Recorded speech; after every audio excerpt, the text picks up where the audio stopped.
Hey, what's going on, guys? Welcome back to Brass Monkey X, and welcome to another episode of BenchTop Banter.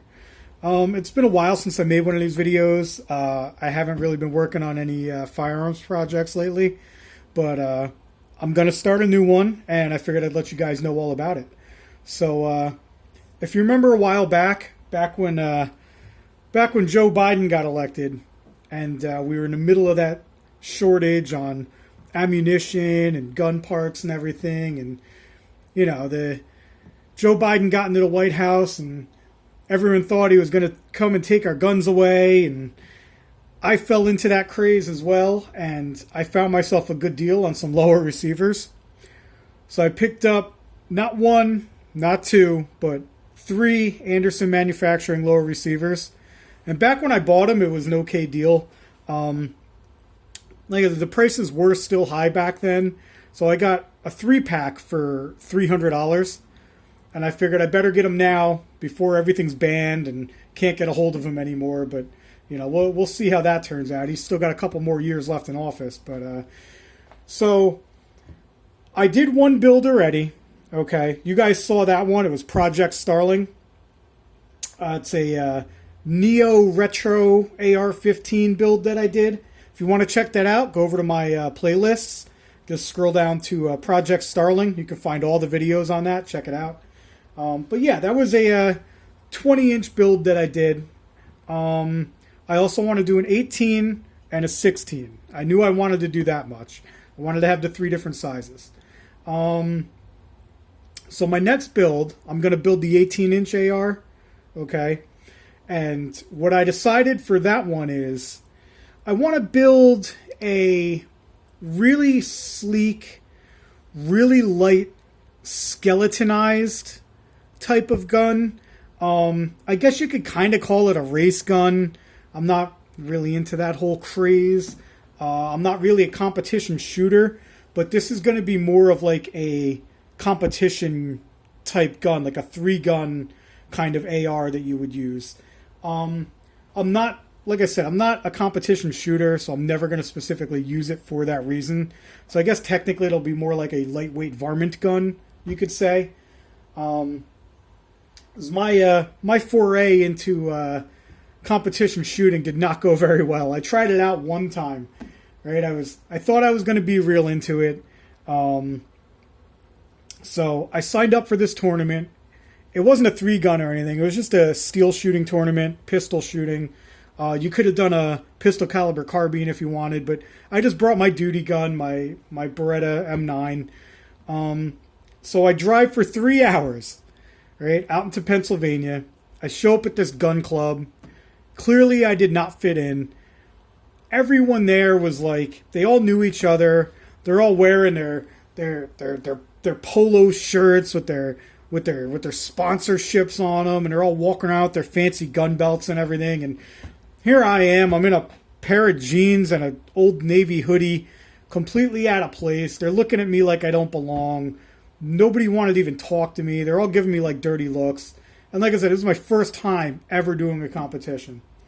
So I'm sitting there and watching these guys, and they look like these professional shooters, and I can honestly say that none of them were really that impressive. Not a single person there that I watch and say, wow, that guy's really good. Yeah, they were all right, but I mean, not much better than myself. And I don't even consider myself to be that great of a pistol shooter. But I finally get up there, and it's my turn. And I tell the guy, I don't know, the judge, referee, I don't know what you call a guy. So I tell him, I said, listen, man, this is my first time ever doing this. I've never shot a competition before. I'm not very familiar with all the rules and everything. And, if you just go a little easy on me, it's my first time, and maybe give me some pointers. And he was like, yeah, no problem. Just don't shoot me in the foot, he says. So, all right. So the round starts. I get through my first magazine. I go to make my magazine change. I hit every target. I didn't miss a single shot in that first 10 rounds I shot. I go to change the magazine out, pop the new one in, and the guy blows the whistle, and he stops me. And he goes, listen, kid, I'm going to have to disqualify you. I said, for what? What did I do wrong? I didn't break any rules. And he said, well, you're on that magazine change, your trigger finger wasn't far enough out of the trigger guard. I said, well, I don't understand what that means. I definitely took it off the trigger, and I pulled it out of the trigger guard. He said, yeah, but not far enough, and it could have led to an infraction. You could have shot over the berm, you know, you could have done something unsafe. I said, but I didn't do something unsafe. And he goes, yes, but I'm still going to have to disqualify you. So I drove for 3 hours into a different state, told this guy it was my first time, and instead of just letting that slide and talking to me at the end of that round and to say, listen, man, next time get your finger a little further out of the trigger guard on your magazine changes, the guy disqualifies me and completely turns me off from competition shooting ever again. So there's my little rant about my first time ever competing in a shooting contest. But anyway, I digress. Back to the gun, what you guys came here for. Like I said, I want to try and build, I guess it's going to be like a competition type rifle, super lightweight. I want to keep the weight on this under 7 pounds if I can. Okay, I have a couple AR-15s. I have one that weighs like 12 pounds. Project Starling, we built that one and it ended up being like 9 pounds. I can easily shave 2 pounds off the rifle, no problem. I'm definitely going to get this one 7 pounds or less. Okay, real lightweight is what I'm going for.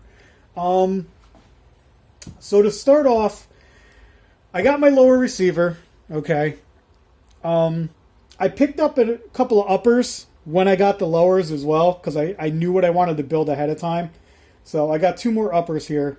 The upper that I'm choosing to use for this build is the Nordic Components NC-15 Extruded upper. Okay. It's made of aluminum. It's some kind of T6 aluminum. I don't know the exact numbers on it. That kind of stuff doesn't really matter to me. But it's an extruded upper, completely slick-sided to save on some weight. Okay, I didn't want the forward assist. Doesn't have the deflector on it, the brass deflector. Doesn't have the dust cover. None of that, because I wanted to save that weight. Because the extruded uppers weigh a little bit more. This thing weighs about 10 ounces. But the benefits to this are, it was extruded from one solid piece of aluminum. So it's a little more rigid than a standard upper receiver. And the walls are a little bit thicker. Like if you take a look here, this is the upper receiver I'm using on my next build after I do this one. Now this is a Aero Precision extra large upper receiver. Hint, hint, not going to tell you what caliber yet, but it's going to be a big one. If you take a look here and you compare the two,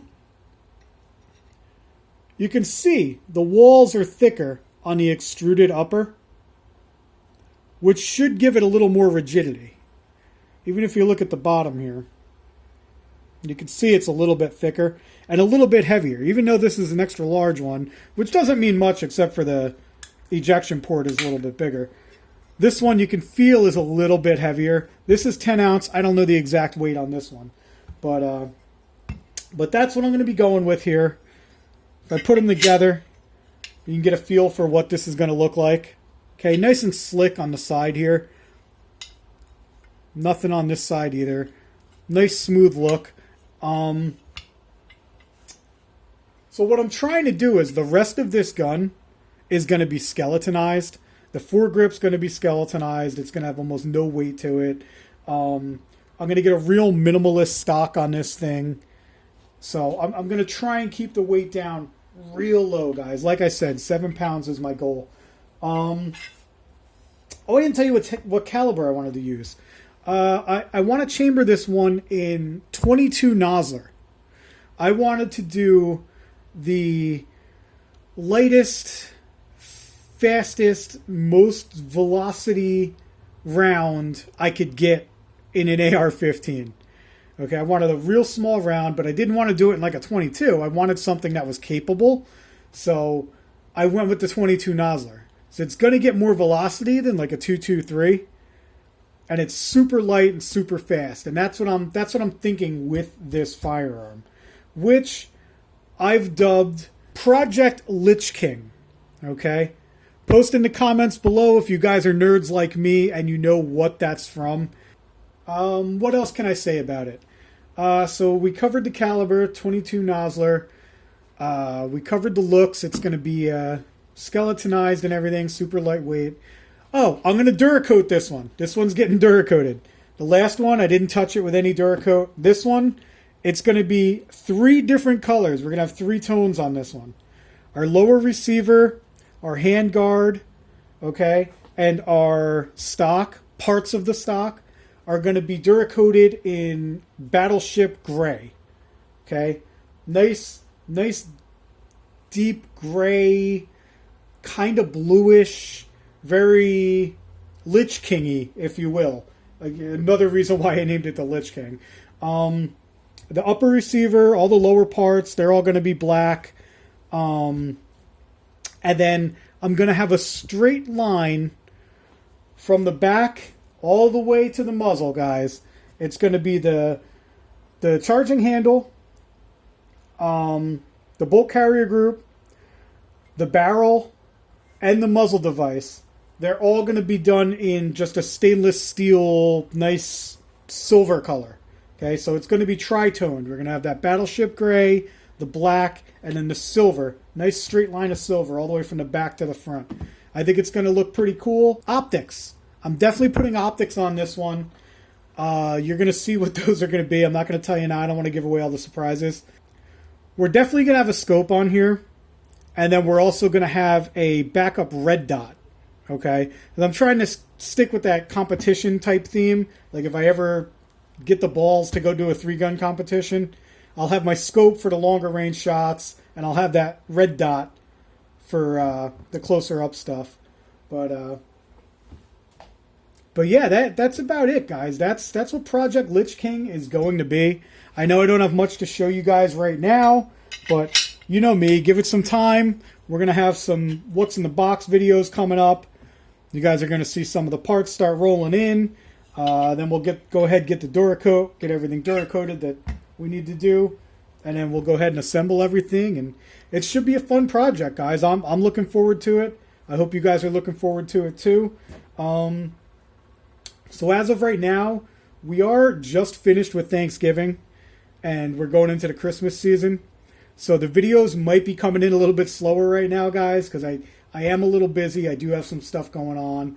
You know, it's the holidays. You got to spend some time with family and everything. So I was putting out like 3 or 4 videos every week when I first started, and I realized it was too much. So I'm trying just to do 1 or 2 now, especially with everything that's going on with the holidays and everything. But stay tuned, guys. I'm going to have more content coming up. And thanks for watching. I really appreciate it. I hope you guys are going to be real into this new build. I hope you're as excited for it as I am. And like I said, I appreciate it. And we'll catch you next time, guys.